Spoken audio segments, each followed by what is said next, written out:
ओम शांति। वास्तव में देखा जाए तो बाबा का बनने के पहले हम सभी की क्या वैल्यू थी? जीरो थे, जीरो। परंतु बाबा ने आकर के हम बच्चों को हीरो बना दिया। तो बलिहारी एक ही बाबा की है, महिमा एक ही बाबा की है, जो बच्चों को निर्गुणों को गुणवान बनाता है, कांटों को फूल बनाता है, मनुष्य को देव बनाता है।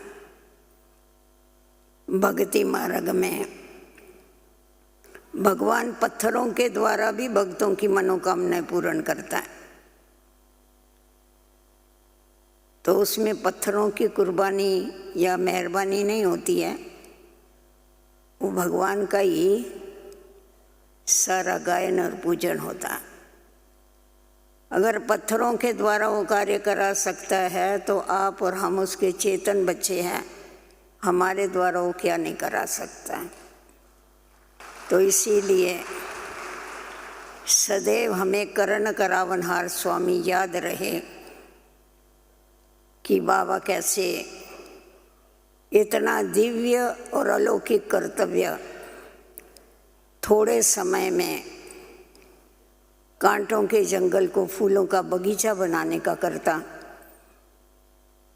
हम मनुष्य को इतनी ऊंची पदवियां देता है, इतने दिव्य गुण देता है, शक्तियां देता है, जिसके आधार पर हम माया जीत जगत जीत बन जाते हैं। तो आज हम देखते हैं कि वर्तमान समय चारों तरफ हलचल तो जरूर है, क्योंकि ये कलह युग है। कलह युग ये समस्याओं का युग है, इसमें समस्या ही समस्या है। परंतु प्यारे बाबा ने आकर के हम बच्चों को कलह युग से निकाल के संगम युग के ऊपर रख दिया। समस्या वाले हलचल वाले युग से निकाल करके अचल बनाने के लिए, अडोल बनाने के लिए हमें संगम युगवासी बनाया। अगर सदैव हम सबको ये याद रहे कि मैं संगम युगवासी ब्राह्मण हूँ, तो मैं समझती हूँ हलचल हो ही नहीं सकती। जिस समय पर खुद को भूलते हैं, समय को भूलते हैं, पिता को भूलते हैं, तभी हलचल में आते हैं। वैसे भी आप देखेंगे तो हम जिस स्थान पर बैठते हैं, कुर्सी पर बैठते हैं, उसके 4 पिलर होते हैं। अगर चारों पिलर मजबूत हैं तो बैठने वाला बड़ा आराम से बैठता है, हलचल में नहीं आता है, हिलता नहीं है, डुलता नहीं है, अचल होके बैठता है। वैसा ही हमें भी अपनी स्थिति को अचल और अडोल बनाने के लिए हमारे 4 निश्चय के पिलर पक्के होने चाहिए। अगर वो 4 निश्चय के पिलर पक्के हैं तो कुछ भी हो जावे, उसका इफेक्ट हमारी स्थिति पर नहीं आ सकता है। इसका कारण ये है कि परिस्थिति जो है वो बाहर से आती है और स्वस्थिति जो है वो अंदर से आती है। परिस्थिति और स्वस्थिति इन दोनों को आने का रास्ता ही अलग है, इसीलिए उनकी आपस में टक्कर होने की कोई चांस नहीं है। परंतु हम क्या करते हैं, चलते चलते जो शक्तियाँ, जो समय स्वस्थिति में देना चाहिए, स्वस्थिति के लिए लगाना चाहिए, उसके बदले परिस्थितियों में उलझ करके वो शक्तियाँ और समय उसको लगा देते, जिसके कारण हमारी स्वस्थिति कमज़ोर हो जाती है और कमज़ोर स्वस्थिति जो है वो हलचल में आती। तो इसलिए हम तो अभी हम देखते हैं, हमेशा कहा जाता है निश्चय बुद्धि विजयंती।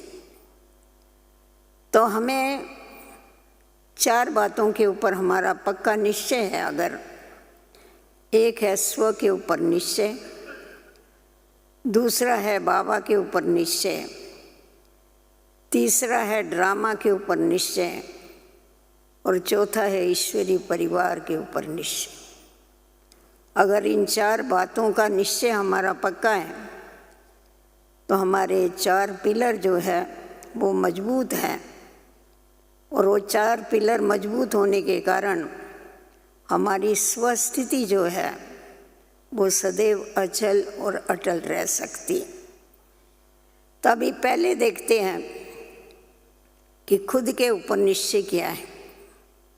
आपने दादी जानकी को देखा, लास्ट में दादी को कुछ याद नहीं था, 2 ही शब्द याद थे, मैं कौन और मेरा कौन। दूसरी बात ही नहीं करती थी। हम दादी को कहते थे, दादी देखो ये मैं कौन और मेरा कौन, ये याद करने के लिए हम इतना पुरुषार्थ करते हैं, आपको तो रात दिन नींद में भी ये याद रहता है कि मैं कौन हूँ और मेरा कौन। तो ये जो निश्चय है मैं कौन हूँ, क्योंकि ये जो पहली है ये हमारे इस ईश्वरीय विश्वविद्यालय की पहली है, पहला प्रश्न है। आप लोग खुद सब अनुभव करते हैं कि जब आप पहले दिन ईश्वरीय विश्वविद्यालय में आए और आपको जब ये समझाया गया कि आप कौन हैं, वो समझने के बाद जब वापस आप घर में गए तो आपकी स्थिति बदली हो गई थी, आपकी दृष्टि बदली हो गई थी, आपकी सृष्टि बदली हो गई थी। पहली जो दृष्टि, सृष्टि और स्मृति थी उसमें रात दिन का फर्क आ गया था, क्योंकि बाबा ने हमें देह से निकाल के आत्माभिमानी बना दिया था। तो अभी मैं कौन हूँ, यही क्वेश्चन हमारे इस विद्यालय का लास्ट क्वेश्चन है। इसी का हल हमको लास्ट परीक्षा में देना है। आप कहेंगे मैं कौन हूँ, ये तो हमने समझ लिया, इस बात का तो हमको निश्चय हो गया है कि हम आत्मा हैं, हम शरीर नहीं हैं।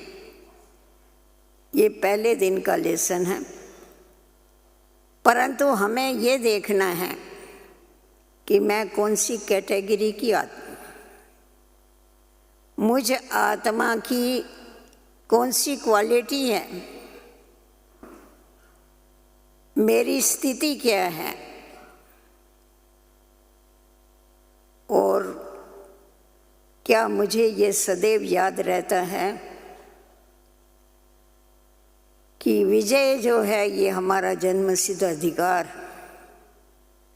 बाबा ने हमको जन्म दिया, जन्म देते ही हमारे मस्तक के ऊपर विजय का तिलक लगाया कि आपका जन्मसिद्ध अधिकार ये विजय। तो मैं विजयी रत्न हूँ। जब इस बात की स्मृति हम रखते हैं और स्मृति के साथ हम चेकिंग रखते हैं अपने ऊपर कि सारी दिनचर्या में मेरी सचमुच विजय होती है, जितनी जितनी हमारी विजय होती जाती है मनसा वाचा कर्मणा, उतने उतने हमारे मार्क्स जमा होते जाते हैं। इसीलिए बाबा ने हम बच्चों को खुद के ऊपर 100% निश्चय रखो कि मैं वही कल्प पहले वाला बाबा का विजयी रतन। जैसे बाबा को हमारे ऊपर निश्चय है कि यही मेरे कल्प पहले वाले बच्चे हैं, हमें भी निश्चय है कि हम वही कल्प पहले वाले उसके बच्चे और वही हमारा बाबा है। हम कहते बाबा आप भी देख लो घूम के, आपको हमारे जैसे बच्चे मिलने वाले नहीं, हम ही आपको पहचानने वाले हैं, हम ही आपको जानने वाले। तो ये जो निश्चय और ये जो नशा है वारे में, ये नशा अचल बना देता है, अडोल बना देता है, क्योंकि भाग्य विधाता ने आके मेरा भाग्य उदय किया है। मेरे भाग्य की रेखा श्रेष्ठ खींचने के लिए मुझे मेरे हाथ में श्रेष्ठ कर्मों की कलम दी हुई है, जिस कलम के द्वारा हम अपने भाग्य को जितना लंबा चाहिए उतना खींच सकते। तो अगर सदैव ये याद रहता है, वारे मैं कौन हूँ, हम कोटों में कोई में भी कोई। मेरे को शुरू में साकार बाबा ने जानकी दादी के पास पूना में भेजा था। तो जब भी मैं पूना से बॉम्बे आ रही थी, बाबा ने फिर मुझे बॉम्बे में रखा। मैं बॉम्बे आ रही थी तो मैं जानकी दादी से पूछा, मैंने कहा दादी मैं क्या पुरुषार्थ करूं? तो दादी ने कहा ज़्यादा कुछ पुरुषार्थ करने की ज़रूरत नहीं है, सिर्फ सदैव ये याद रखो कि वैसे तो सब ब्राह्मण कोटों में कोई है, परंतु आप सदैव ये स्मृति में रखो कि ये जो कोटों में कोई ब्राह्मण है, इन ब्राह्मणों में भी मैं कोई हूँ, इन ब्राह्मणों में मैं विशेष आत्मा हूँ, इसकी स्मृति रखो। और सचमुच दादी का ये कहना आज तक हमें वो स्मृति रहती है कि मैं विशेष आत्मा हूँ। जब हम अपने को विशेष आत्मा समझते हैं तो वो विशेषताएं हमारे अंदर स्वतः ही आती जाती। तो इसीलिए हमें पहले ये निश्चय होना चाहिए कि हम वही बाबा के कल्प पहले वाले विजयी रतन हैं। जब खुद के ऊपर निश्चय होता है, कॉन्फिडेंस होता है, तो हमारी कभी हार नहीं हो सकती है, कभी हम हलचल में नहीं आ सकते हैं। परंतु उसके लिए स्वदर्शन और स्व चेकिंग चाहिए। जब तक हम स्व का दर्शन नहीं करते हैं, बाबा हमें स्वदर्शन चक्र का ज्ञान देता है। बाबा कहता है बच्चे स्वदर्शन चक्र सदैव घुमाते रहो, परंतु बाबा के भोले भाले बच्चे स्वदर्शन चक्र घुमाते हैं। सतयुग में 8 जन्म लिए, त्रेता में 12 लिए, उसको स्वदर्शन चक्र नहीं कहा जाता। स्व का दर्शन करो। हे आत्मा, मुखड़ा देख ले अपना ज्ञान के दर्पण में कि कोई दाग तो नहीं रहा। जितना जितना हम स्वदर्शन करते हैं, स्वदर्शन करने से स्वचिंतन करते हैं, उतना उतना हमारे में परिवर्तन आता है। क्योंकि ये जो माया है, माया हमारे सामने खड़ी है और माया को हमने चैलेंज दिया हुआ है कि हम तेरे पर विजय प्राप्त करके ही बताएंगे। तो जब किसी को ललकारा जाता है दुश्मन को, तो वो भी पूरी ताकत लगाता है, तो वो भी अपनी तरफ से पूरी ताकत से वार करने के लिए आते हैं। परंतु जब हमें ये स्मृति रहती है और हम अलर्ट रहते हैं, क्योंकि बाबा ने हमें रूहानी योद्धा बनाया हो, तो योद्धे जो होते हैं वो बड़े अलर्ट, बड़े चुस्त होते हैं, सुस्त नहीं होते। तो हमारे अंदर वो चुस्ती अगर रहे कि हम बाबा के कल्प पहले वाले जो विजयी रतन हैं, हमें हर हालत में विजय प्राप्त करके ही बताना है। जैसे साकार बाबा को हमेशा ये नशा रहता था, बाबा कहते थे मैं ही अर्जन हूँ। कहा जाता है जो ओटे सो अर्जन, ओटे माना जो करे वही अर्जन।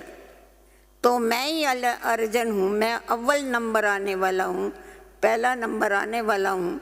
तो जब लक्ष्य इतना ऊंचा होता है हमारा, तो उस लक्ष्य से लक्षण हमारे अंदर आते जाते हैं। तो ये बात अगर हम ध्यान में रख करके स्व के ऊपर अटेंशन रखते हैं, स्व चिंतन करते हैं, स्व दर्शन करते हैं, तो स्व के अंदर परिवर्तन आता जाता है। पर चिंतन और पर दर्शन से स्थिति जो है वो हलचल में आती। हलचल में आने का कारण ये है क्योंकि हम खुद को न देख करके दूसरों को देखते हैं, जिसके कारण स्थिति में हलचल होती है। परंतु अगर हम सदैव खुद को ही देखते रहें और खुद को देख के खुद को परिवर्तन करते रहे, तो हमारी स्थिति कभी भी हलचल में नहीं आ सकती।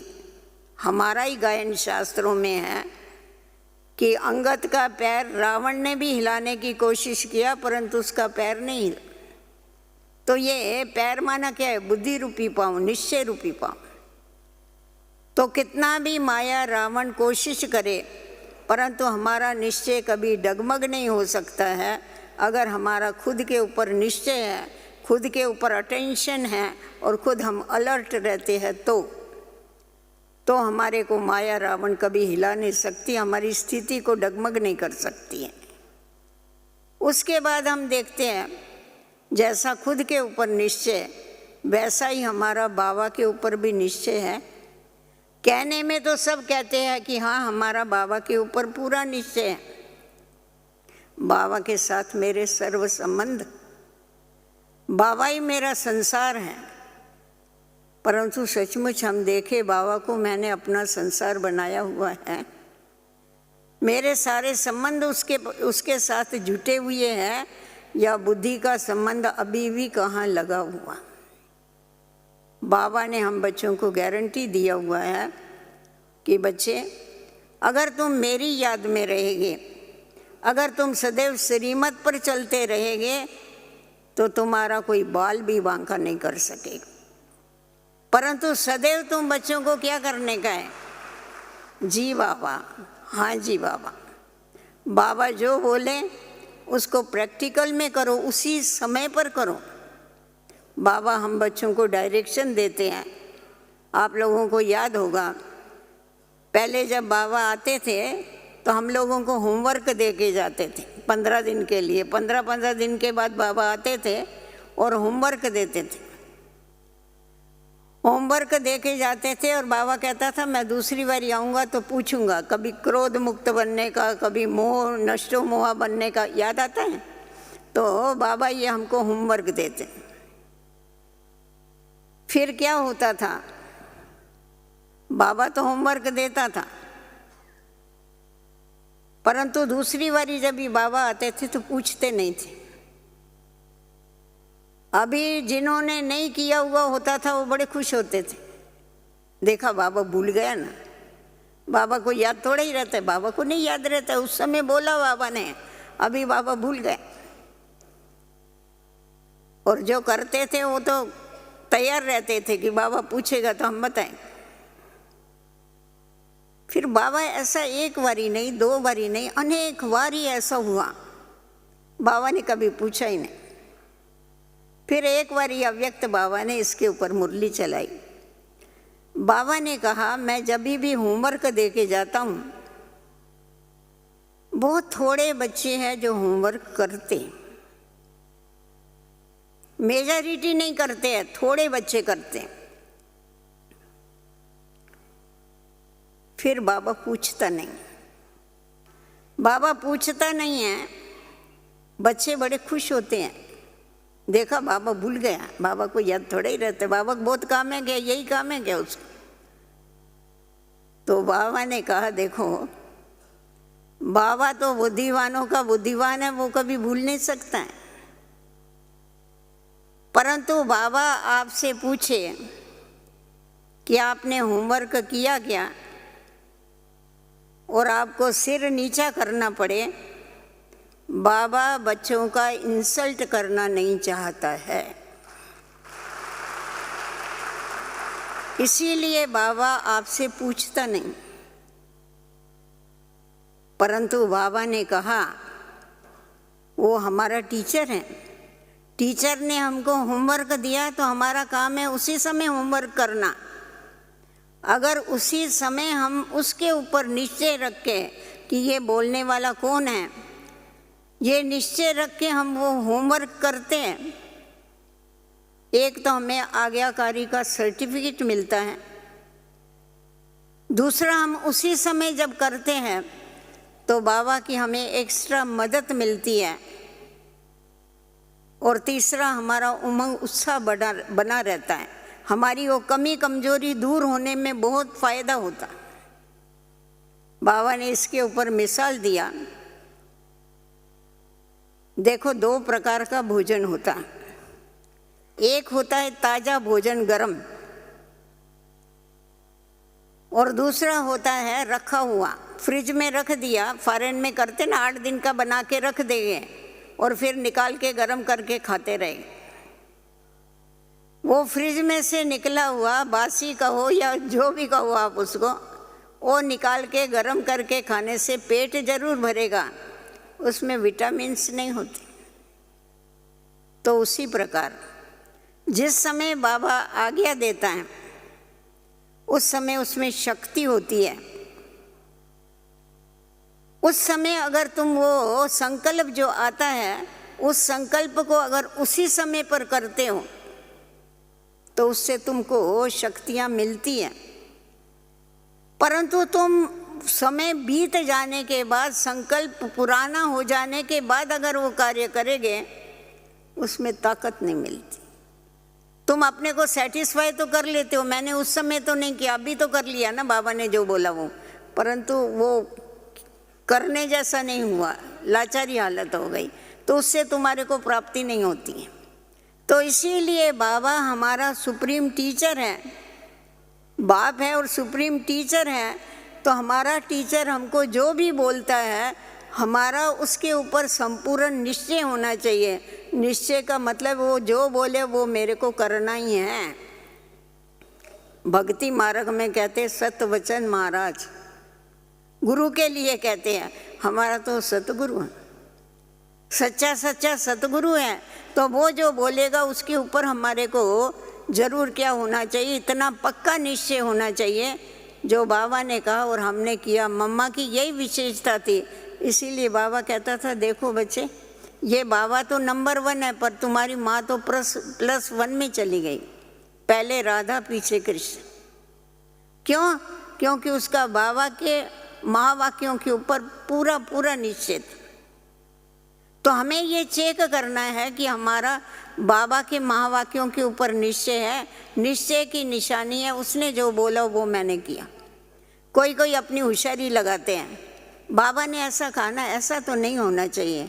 अरे भगवान बोलता है और तुम बोलते हैं ऐसा नहीं होना, उसके ऊपर कमेंट्स करेंगे, बाबा के महावाक्यों के ऊपर कमेंट्स करें, अपनी बुद्धि की होशियारी बताएं। एक बारी किसी ने मम्मा से पूछा, मम्मा बाबा ने ये फलानी फलानी बात कही, आपका क्या विचार है? मम्मा ने कहा मेरा विचार, बाबा के महावाक्य के ऊपर मेरा क्या विचार हो सके? तो इतना निश्चय अगर हमारे को बाबा के ऊपर है तो बाबा की हमारे को सदैव मदद है और बाबा हमारा साथी है। बाबा कहता है मैं तुम्हारा साथी हूँ, परंतु तुम्हें मेरा साथ लेना नहीं आता है, उसका उपयोग करना नहीं आता है, उसको यूज करो मेरे को तुम। जैसे दुनिया में भी आज देखेंगे, किसी का कोई मिनिस्टर या बड़ी पोस्ट वाला कोई उसका रिश्तेदार होता है, सगा संबंधी होता है, कहाँ भी काम कराना होता है तो वहाँ जाके उसका नाम बताता है, मैं फलाने का रिश्तेदार हूँ, फलाना मेरा काका लगता है, मामा लगता है, पता नहीं क्या क्या लगता है, और उसका काम जल्दी हो जाता है। और यहाँ हमारा सबसे बड़ा जो है रिश्तेदार वो सर्वशक्तिवान है। तो बाबा कहते हैं तुम मेरे नाम से काम क्यों नहीं करते हो, अपना नाम बीच में क्यों लगाते हो? काम बाबा का नाम हमारा होना चाहिए, ऐसा हो सकता है? तो ये ईश्वरीय कार्य है। सदैव अगर बाबा की याद में रह कर के हम कार्य करते हैं और बाबा को यूज करना सीखो, बाबा को साथ में रखो, देखो बाबा तुम्हारा कार्य करता है या नहीं करता। परंतु हम उसको छोड़ते नहीं, पकड़ के रखते, हम करेंगे, करो फिर, वो फिर इंटरफियर नहीं करता। तो बाबा मेरा साथी है, बाबा करण करावन है, हार है, इस बात का जो निश्चय वो हमारी स्थिति को अचल बना देता है, हिलती नहीं है कभी, क्योंकि करने वाला तो वो है, हम क्या कर सकते, हमारा कुछ है ही नहीं। जैसा हम साकार बाबा को देखा, कितनी बड़ी बड़ी परीक्षाएं आई, कितनी बड़ी बड़ी समस्या आई, उस समय तो अकेला साकार बाबा था ना, परंतु बाबा की स्थिति कितनी अचल और अडोल रही। क्यों? क्योंकि बाबा ने कभी भी मेरा है ऐसा नहीं समझा, यही कहा ये शिव भोलेनाथ का भंडारा है, ये रुद्र ज्ञान यज्ञ है, ये सारे बच्चे बाबा के हैं। तो बड़ी बड़ी बेगरी पाठ जैसी समस्याओं को भी बाबा ने डट के उसका सामना किया और बाबा की स्थिति को देख के बच्चों की भी स्थिति ऐसी हो गई।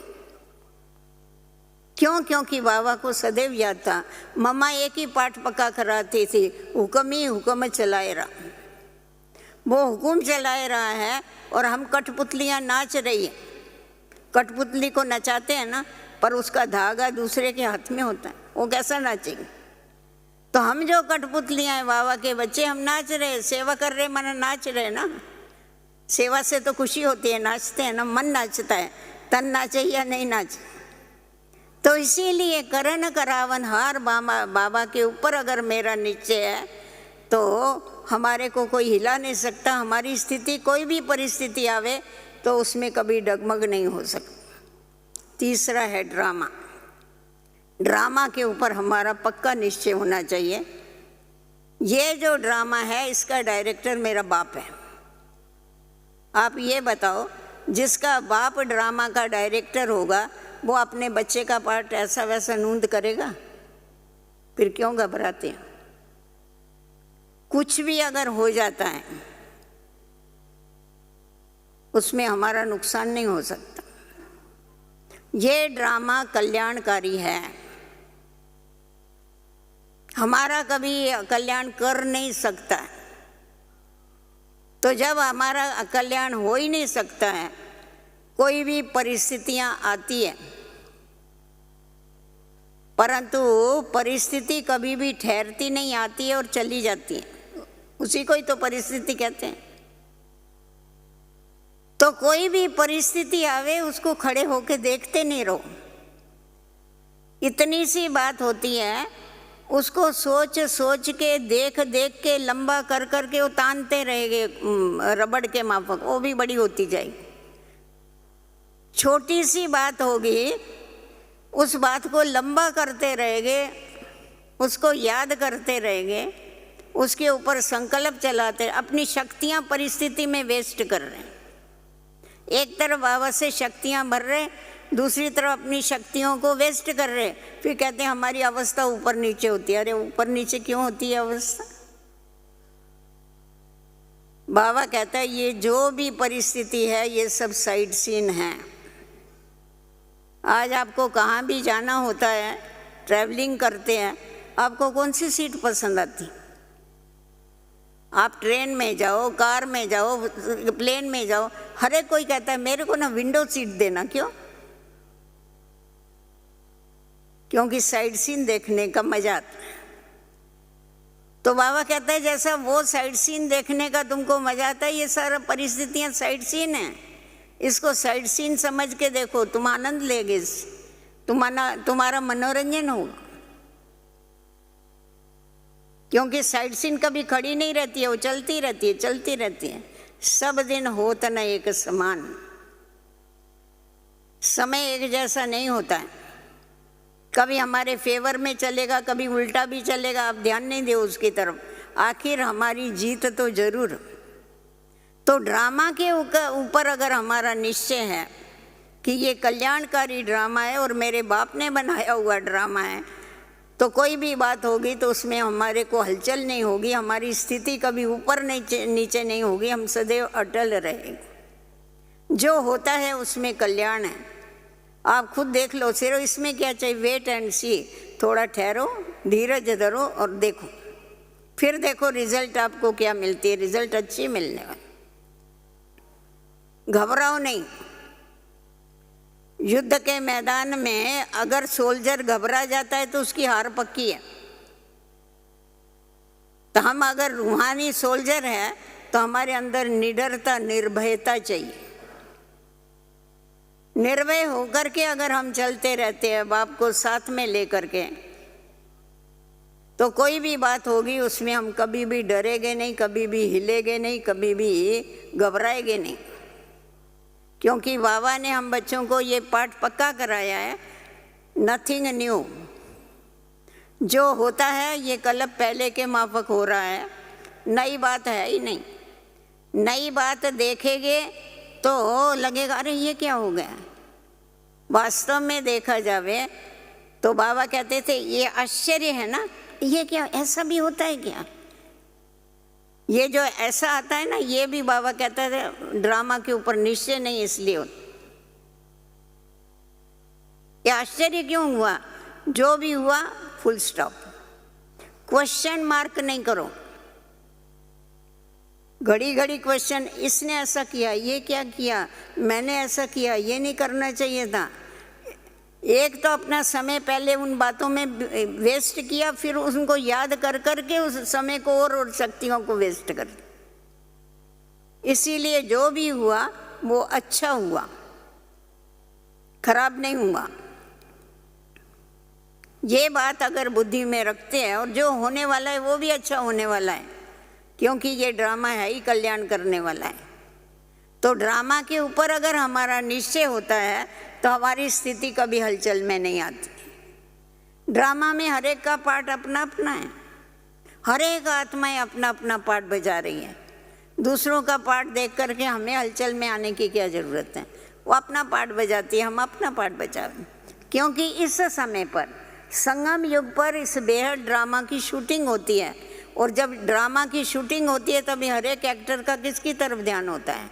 खुद की तरफ ध्यान होता है। समझते अभी जैसा हमारा ड्रामा शूट होगा वापस वही रिपीट होने वाला है। इसीलिए वो कभी दूसरों को नहीं देखता है, खुद को देखता है। मेरा एक्यूरेट पार्ट होना चाहिए। तो हमारे को ये याद रहता है ना, अभी शूटिंग चल रही है तो हम बहुत ध्यान से ये करते, पार्ट प्ले करते। और ये जो ड्रामा है ये वैरायटी ड्रामा है। अगर वैरायटी नहीं होवे तो आपको मज़ा ही नहीं आएगा देखने को। एक ही जैसा बोलने वाले होवे, एक ही जैसे ड्रेस के होवे, एक ही जैसे पिक्चर के होवे, उसको ड्रामा कौन कहेगा? Drama means variety. इसीलिए ये अलग अलग है सब। बाबा कहते हैं नहीं, बगीचा है, बगीचे में अलग अलग फूल होते हैं ना। कहाँ देखो तो चमेली होगा, कहाँ गुलाब होगा, कहाँ देखो तो गेंदिया होगा, कोई अलग अलग फूल होते हैं। हम कितना आनंद लेते हैं उससे, अरे वाह ये भी बहुत अच्छा है, ये भी बहुत अच्छा।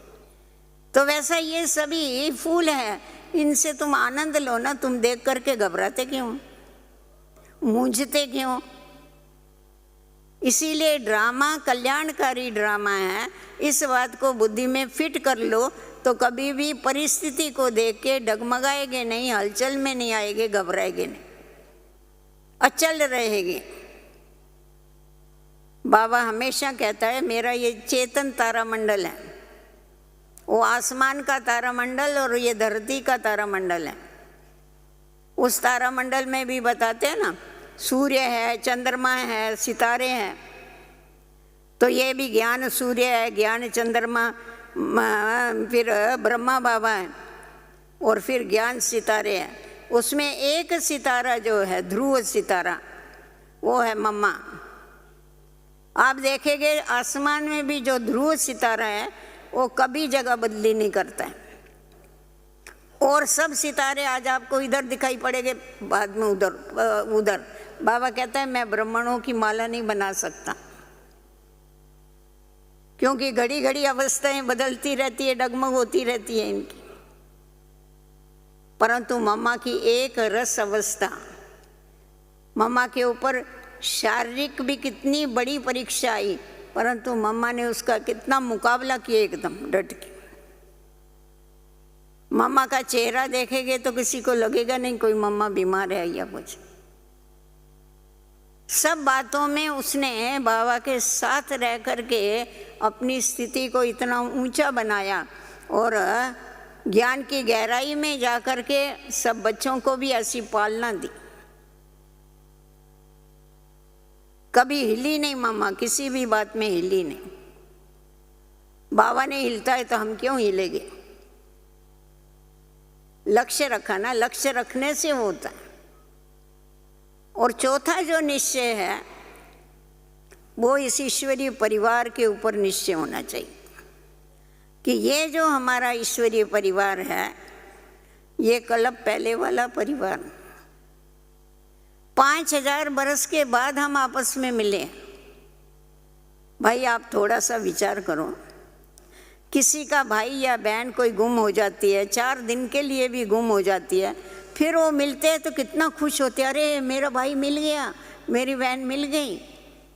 और यहाँ 5000 बरस के बाद मिलते हैं आपस में, तो कितने खुश होने चाहिए बताओ? होने चाहिए नहीं होने चाहिए? कि वाह रे वाह, हमारा ये कल्प पहले वाला परिवार मिल गया। जो हमारा परिवार क्या है? सुखदायी परिवार है, आगे बढ़ाने वाला परिवार है, निस्वार्थ प्यार देने वाला परिवार। आज आप मधुबन में क्यों भाग के आते हो? संगठन के लिए।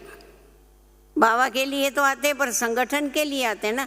संगठन देख के कितनी शक्ति मिलती है। मैं अकेला नहीं चल रहा हूं, हम सब चल रहे हैं। कहाँ यात्रा पर भी जाया जाता है तो औरों को तैयार किया जाता है, चलो चलो आप भी चलो, आप भी चलो। कंपनी चाहिए ना। तो हमारी कंपनी कितनी अच्छी है देखो। तो जब इतनी अच्छी हमारी कंपनी है और हमारा लक्ष्य क्या है? सर्वगुण संपन्न बनना। इसीलिए हमें सब में से, ज्ञानी चाहे अज्ञानी, सब में से गुण उठाने हैं, गुणग्राही बनना। और गुणग्राही कौन बन सकता है? जो हंसमुखी। हंसमुखी का मतलब, हंस क्या करता है? नीर क्षीर को अलग कर डालता है, मोती को कंकर को अलग कर डालता है।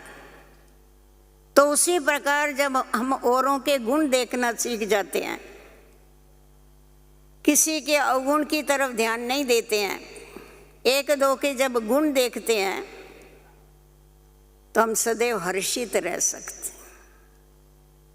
आप एक दो के गुण देखो, एक दो के लिए प्यार आएगा, स्नेह आएगा। अरे वाह, ये विशेषता है इसकी, इसमें ये विशेषता है। सब में कोई ना कोई, ज्ञानी हो वे अज्ञानी हो, सब में कोई ना कोई विशेषता है। दत्तात्रेय को बताते हैं ना, उसने 13 गुरु किए, कुत्ते को भी गुरु किया तो झाड़ को भी गुरु किया, सबको गुरु किया। तो हम लोगों की यादगार है ना। गुरु करना माना क्या? उससे सीखा। तो इसीलिए अगर हमारी गुणग्राही दृष्टि है तो हमारे को लौकिक चाहे अलौकिक परिवार, सब बाबा ने कहा देखो, सब परिवार का भाग्य भी बहुत बड़ा भाग्य है। उस दिन बाबा भाग्य के ऊपर बता रहे थे। मन का भाग्य, तन का भाग्य, धन का भाग्य, परिवार का भाग्य। तो परिवार के भाग्य में बाबा ने बताया लौकिक अलौकिक सब तुम्हारे को सहयोग देंगे, तुम्हारे को प्यार करेंगे। 5% जाने दो, पर 95% तो तुमको प्यार करेंगे। पर प्यार करेंगे कैसा? हम प्यार देंगे तो प्यार मिलेगा। लोग हमारे से पूछते हैं आपने घर छोड़ा है क्या? परिवार। हम कहते हैं तुम्हारे परिवार में कौन है? 2-4 हो गया। हमारे परिवार में तो लाखों है। कितना बड़ा परिवार। वो कहेंगे तुमने घर छोड़ा है कि? हम कहते हैं तुमको एक घर है, हमको 6000 घर है। बोलो फिर बाबा के घर किसके? बच्चों के ही घर है। तो हम इतने बड़े परिवार के हैं। कहते हैं बड़ा परिवार उसका होता है जिसका भाग्य बड़ा होता है। तो हमारा भाग्य इतना बड़ा है जो हमें इतना बड़ा सुखदायी परिवार मिला है। उस परिवार में तो एक दो की टांगे खींचते हैं, या तो एक दो को मदद करते, ऐसा होता है ना। लोग खास हमारे से पूछते हैं, कहते हैं कमाल है आप लोग इतने प्रोग्राम करते, इतने बड़े बड़े मेगा प्रोग्राम कर लेते, मालूम तक नहीं पड़ता है। और हमारे पास जन्म में एक बारी कभी बच्चे की शादी हो गई, बच्ची की शादी हो गई, हम तो हैरान हो जाते, तंग हो जाते। हम उनको बताते हैं तुम्हारे को पीछे खींचने वाले हमको आगे बढ़ाने वाले लोग हैं। ये बहुत बड़ा अंतर है। क्योंकि लौकिक में तो ऐसा ही करते हैं ना, सामने वाले को गिराने की कोशिश करते।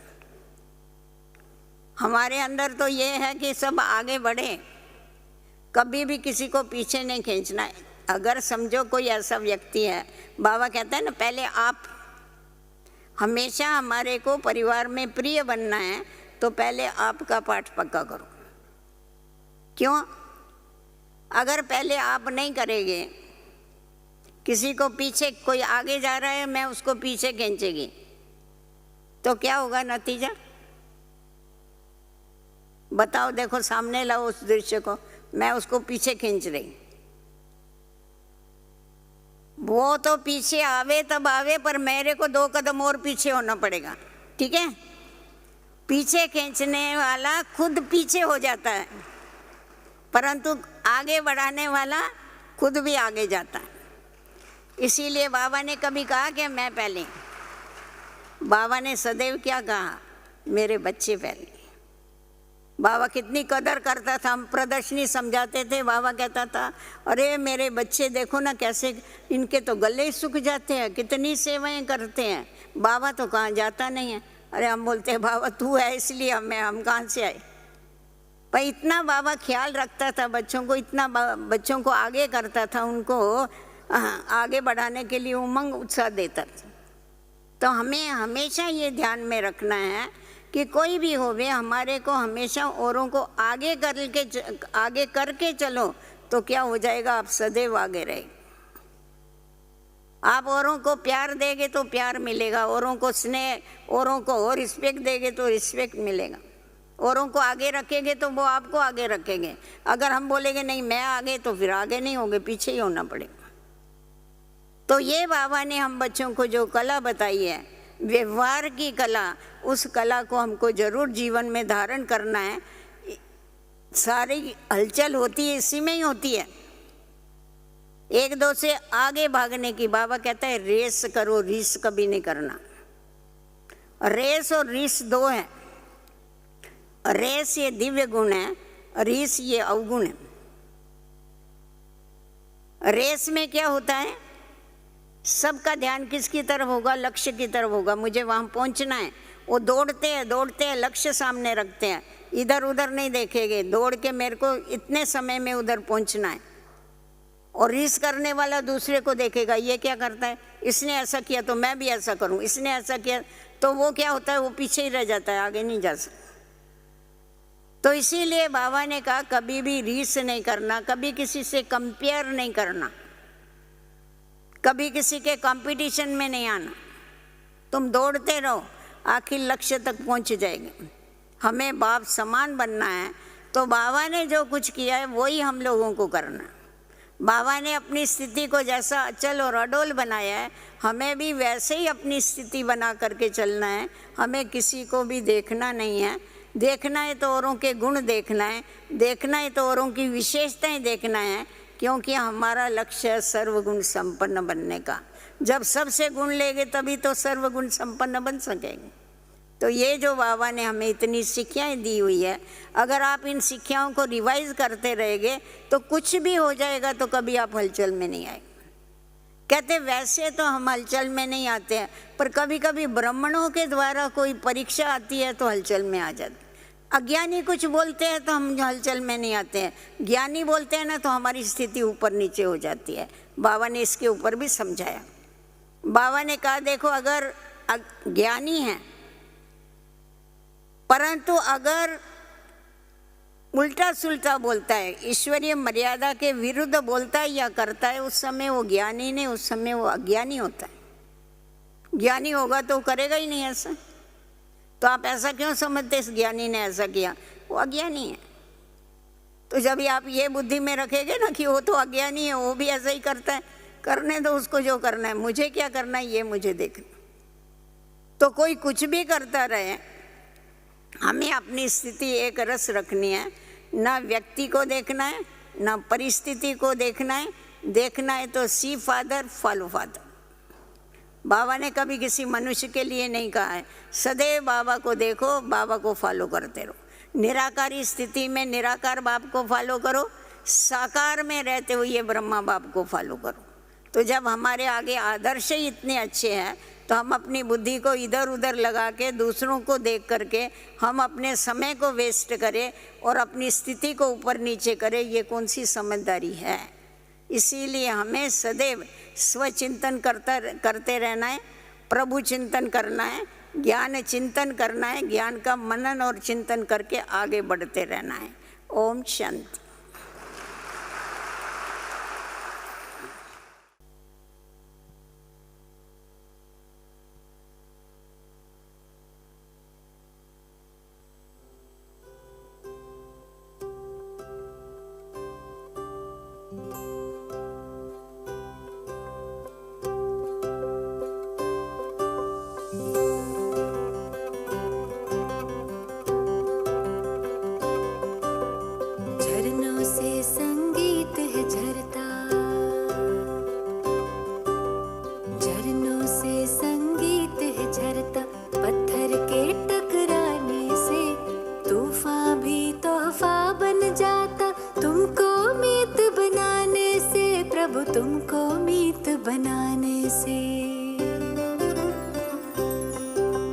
झरनों से संगीत है झरता, पत्थर के टकराने से तूफान भी तोहफा बन जाता, तुमको मीत बनाने से प्रभु, तुमको मीत बनाने से।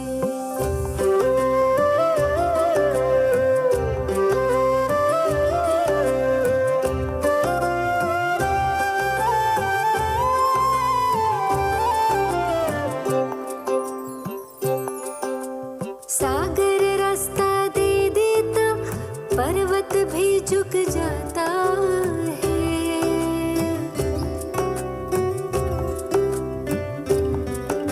सागर रास्ता दे देता, पर्वत भी झुक जाता है। नामुमकिन मुमकिन हो जाता, वक्त भी रुक जाता है। हम जाने या तुम जानो, हम जाने या तुम जानो, क्या मिलता प्रीत लगाने से। तूफान भी तोहफा बन जाता, तुमको मीत बनाने से, प्रभु को मीत बनाने से।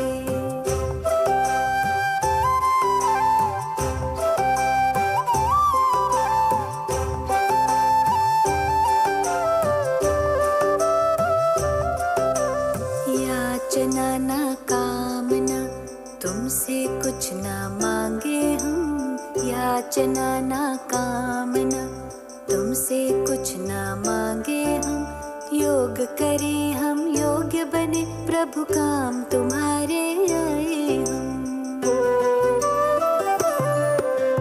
कष्ट कटे सब विघ्न मिटे, कष्ट कटे सब विघ्न मिटे।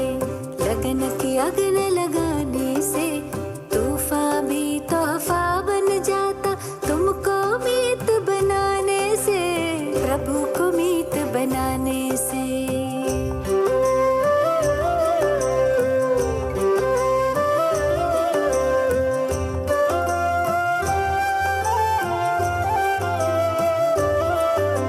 सुख के दिन या दुख की रातें, मन की नैया ना डोले।